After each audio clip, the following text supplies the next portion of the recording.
Bonjour à tous, très content de vous retrouver.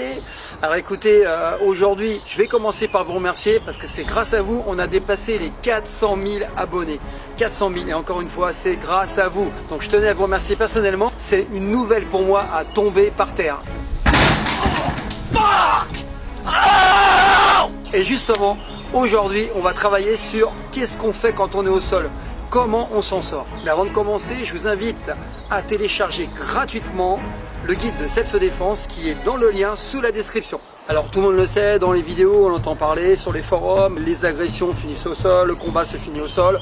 Alors c'est pas toujours le cas, mais ça peut vous arriver. Donc je vais vous donner des solutions, proposer des solutions pour vous relever rapidement et surtout intelligemment. En fait, encore une fois, ces tutos sont là pour vous aider. Je les fais en fait pour montrer aux gens, pour donner des solutions, parce qu'en fait une fois qu'on a les solutions, tout paraît beaucoup plus simple. Donc pour moi c'est vraiment dans ce sens-là, c'est vraiment à titre pédagogique. Donc on n'est pas là pour impressionner, mais simplement donner des outils. Alors quand on est au sol, tout n'est pas perdu, cependant il faut respecter certaines règles. La première règle c'est se relever très rapidement. Et la deuxième chose c'est se relever en se protégeant. Pourquoi? Alors première raison c'est que dans la rue, pourquoi très rapidement? C'est qu'on n'est pas tout seul. C'est pas comme sur un ring one and one où effectivement on peut rester à travailler au sol pendant 30 secondes, une minute, voire plus avant d'immobiliser. Dans la rue c'est pas le cas, ils peuvent être plusieurs, ils peuvent passer derrière et là c'est foutu pour vous. Votre tête ressemble à un ballon de football. Et la deuxième raison c'est que si vous allez au sol avec quelqu'un et vous travaillez vraiment en grappling, qu'est-ce qui va se passer? Si jamais la personne se sent perdue, elle a un petit peu le vice de la rue, elle risque de sortir une lame dans la poche, vous êtes en contact et elle vous pique. Donc vous voyez, il y a deux problématiques, il y a le nombre, le fait qu'on est dans la rue, et il y a le fait qu'il peut être armé. Il faut en tenir compte. Donc je vais vous proposer des solutions qui sont adaptées. Encore une fois, ce sont des solutions, ce n'est pas une solution. Il y en a plusieurs, mais je vous donne des solutions simples pour des gens qui ne pratiquent pas. Parce que ces vidéos sont justement pour les gens qui ne passent pas leur temps en salle. Ceux qui sont monsieur, madame, tout le monde, mais qui veulent avoir une réponse. Je tombe, qu'est-ce que je fais? Et vous allez voir que ce n'est pas si compliqué quand on connaît la solution. Alors, la première règle, c'est avoir un minimum d'agilité. Alors, faut pas se mentir, hein, les gens qui ont une condition physique déplorable auront beaucoup de difficultés de passer du stade couché au stade debout. Alors, je vous explique ce qu'il faut surtout pas faire, c'est voilà, vous êtes tombé au sol, voilà, ici, voilà, ça c'est pas possible. Donc là, la même chose, hein, je chute, je suis en position dorsale, très dangereux. Simplement, il va falloir se rééquilibrer, tout de suite se relever. Je le fais à vitesse lente pour vous faire voir, mais l'intérêt c'est de passer en position debout tout de suite. Donc deuxième règle qui peut paraître logique et pourtant elle n'est pas pour tout le monde, c'est que vous chutez, l'agresseur est en face, en fait les gens ils tournent le dos pour se relever. Donc là c'est une catastrophe, vous vous exposez forcément à des coups. Tout ça je vais l'expliquer après en mouvement, hein. Mais c'est vraiment la deuxième règle à respecter. Donc après il faut apprendre à bouger au sol, d'accord? Très important. Donc je suis ici, c'est pas possible, en fait il faut apprendre à bouger. On tourne. Voilà, c'est important. Donc là, une autre règle très importante, il va essayer de rentrer, soit pour vous saisir, soit rentrer au clinch.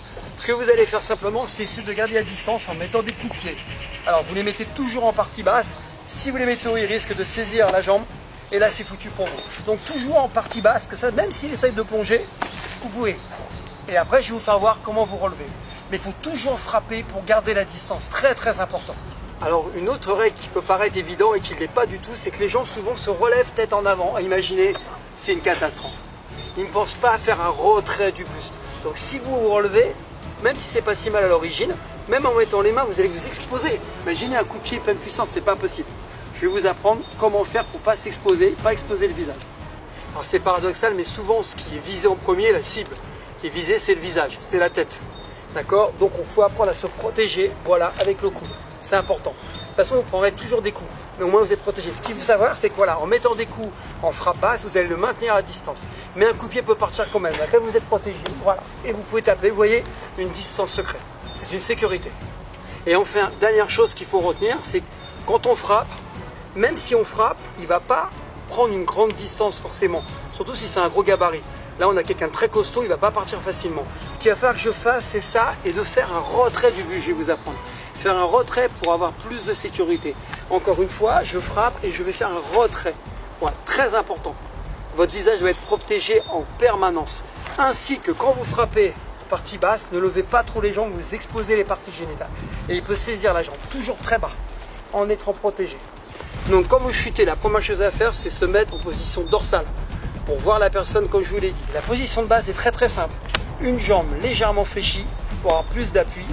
Ensuite, cette jambe-là en position basse avec le talon devant. Vous ramenez les orteils, vous frappez avec le talon, donc la partie dure pour faire mal. Avec les chaussures, avec les semelles, c'est fantastique. Ensuite, le coude pour se protéger. Voilà. Là, j'ai la main bien en appui, je suis en position stable. Je peux même tourner de l'autre côté si j'ai besoin. Voilà. Très important. Surtout, ne levez pas et le coude devant. Position de base à retenir. Pour tourner au sol, c'est la même chose, sauf que vous allez utiliser vos bras, faites comme gouvernail. Si la personne, elle tourne par là, je tourne. Elle tombe par là, je tourne. Voilà. Je tourne. Voilà. On apprend en fait à tourner sur place.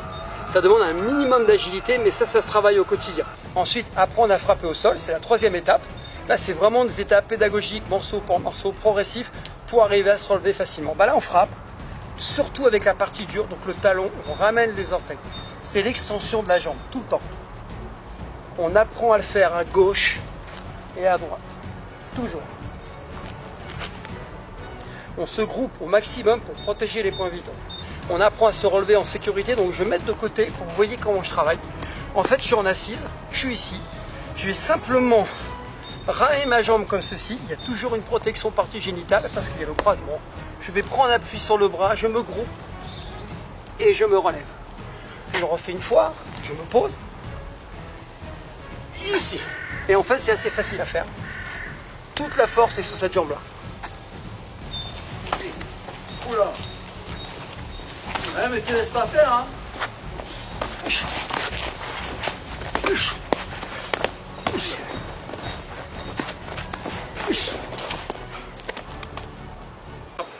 Voilà, bon ça. Vas-y là. Voilà, c'est bon. Ça, je crois c'est que j'aime bien les coups. Vas-y, au revoir. J'aime pas les mecs. Vas-y, ça tourne. Allez, vas-y. Allez. Écoutez, j'espère que ça vous a plu. Je tiens à remercier JP parce qu'encore une fois, on n'est jamais tout seul dans les tutos. Il y a une équipe hein, et JP c'est un copain. Il a participé pour vous faire plaisir et vous donner des informations. Donc, je vous invite à télécharger le guide de self-défense gratuit qui est sous la vidéo dans la description. À bientôt. Merci.